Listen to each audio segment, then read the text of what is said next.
মাথা যখন মাতাল হয়ে গেছে, মহিলা যা কয় তাই শুনে। মহিলা ডাক দিয়া কয়, আল্লাহর সাথে শিরক করো। এবার এই দুই ফেরেশতা আল্লাহর সাথে শিরক করে ফেললো। চিৎকার করে বলেন নাউযুবিল্লাহ।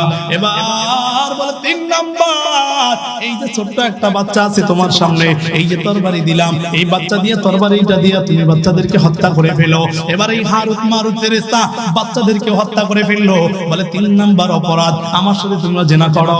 এবার এই মহিলার সাথে ফেরেশতা জিনা করেছে। যখন এই 4টা অপরাধ করে ফেললো, আল্লাহ নিষেধ করেছিল কয়টা অপরাধ করতে? কথা বলেন না কেন?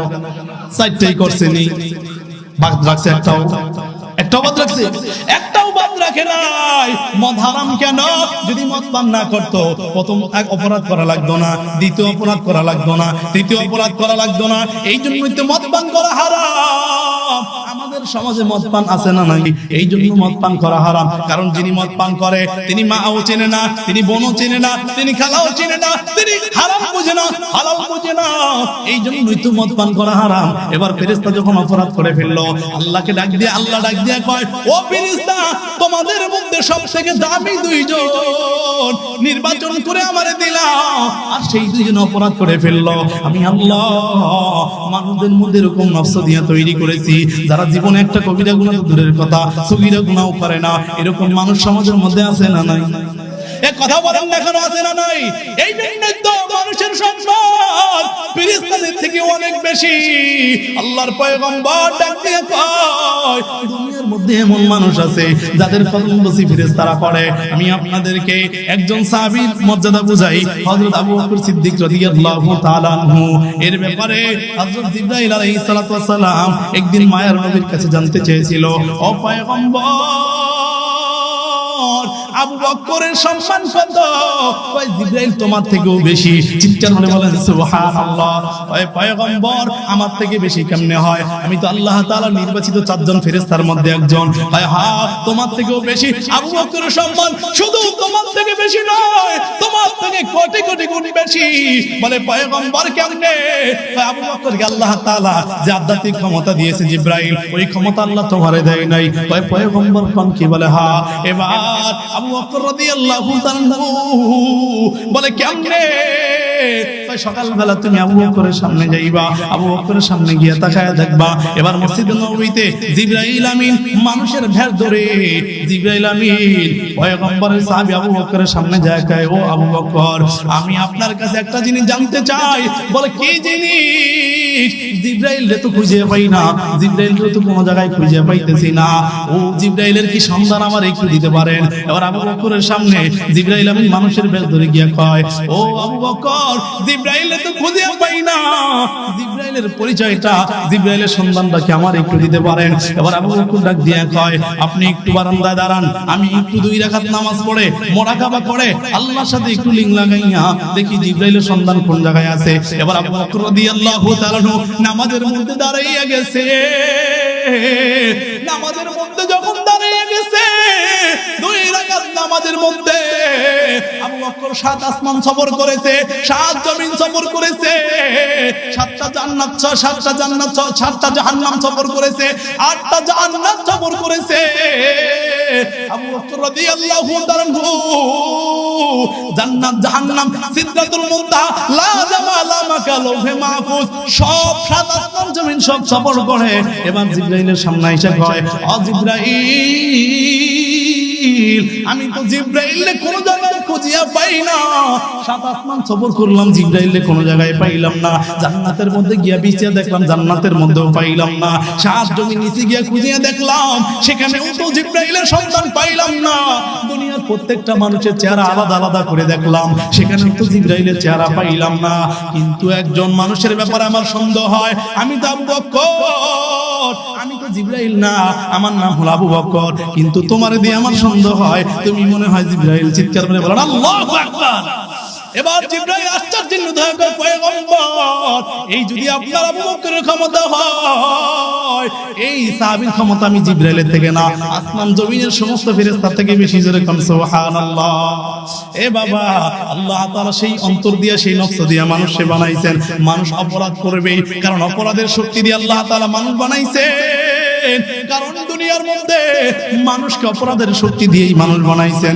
মানুষ যদি গুনাহ না করত, আল্লাহ তাআলা এমন এক জাতিকে বানাইতেন যে জাতি গুনাহ করবে আবার তওবা করবে, গুনাহ করবে আবার তওবা করবে। একজন বুজুর্গ রাতের বেলা উঠা হাত আসমানের দিকে দিয়া চোখের পানি ফালাইয়া কান্না করে কয়, রে মালিক, তুমি যদি গুনাহগার আমার না বানাইতা, ভোর রাতে ওইটা তোমার রহমতের দরজায় বারবার ডিস্টার্ব কে করতো। তুমি যদি আমারে গুনাহগার না বানাইতা, চোখের পানি ফালাইয়া তোমার জন্য কে কান্না করতো? তুমি যদি আমারে গুনাহগার না বানাইতা, তাহলে তোমার দরজায় এসে কে কান্না করতো? এরে বাবা, বুঝাবার জন্য বলি, ভালো করে বুঝে। একজন আল্লাহর ওলি রাতের বেলা উঠা এক জায়গায় বসে 2 রাকাত তাহাজ্জুদের নামাজ পড়ে, ওখানে বসে আবার কিছু সময় আল্লাহর জন্য কান্না করে, আবার কিছু দূর সামনে যায়, ওখানে বসে আবার আল্লাহর জন্য কান্না করে, আবার কিছু দূর যায়।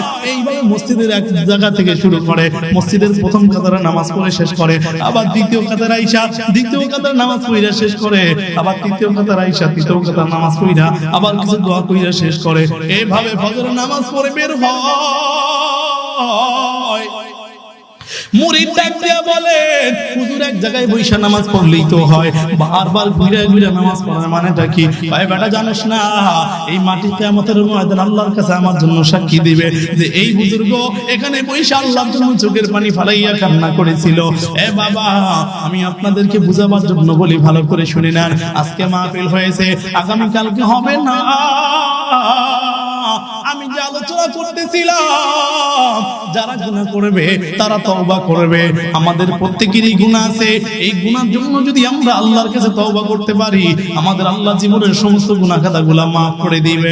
পয়গম্বর হাদিসের মধ্যে জানায় দেন, যেই চোখ আল্লাহর ভয়ে কান্না করবে, ওই চোখের জন্য আল্লাহ তাআলা জাহান্নামের আগুনকে হারাম করে দিবে। অতি গভীর হয় রজনী যখন,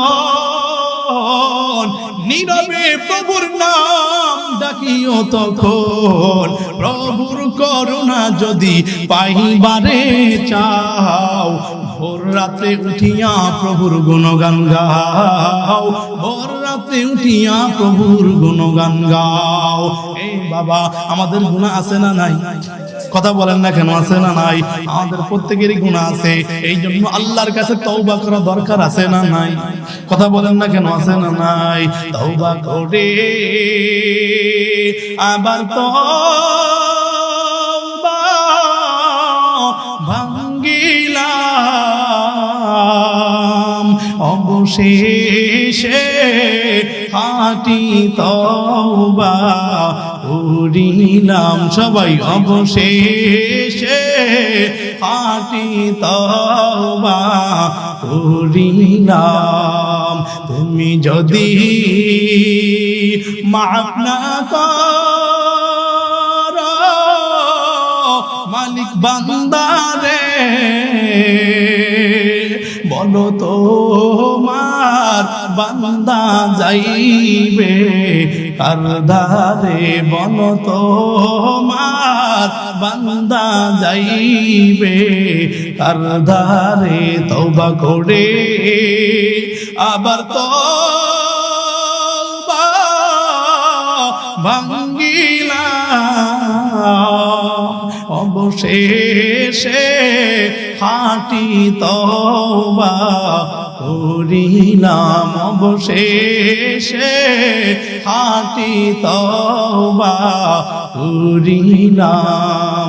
আপন হাতে মানুষ বানাইয়া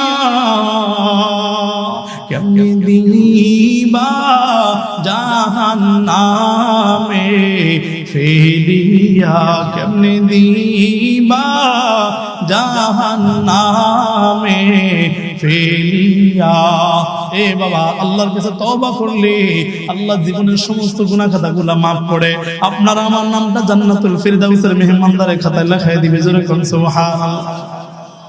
তো সংক্ষিপ্ত সময় সংক্ষিপ্ত আলোচনা আমি করলাম তওবা নিয়া। আল্লাহ বলেন, কুল ইয়া ইবাদিয়াল্লাযীনা আসরাফু আলা আনফুসিহিম লা তাকনাতু মির রাহমাতিল্লাহ। হে আমার বান্দা, আমরা কার বান্দা?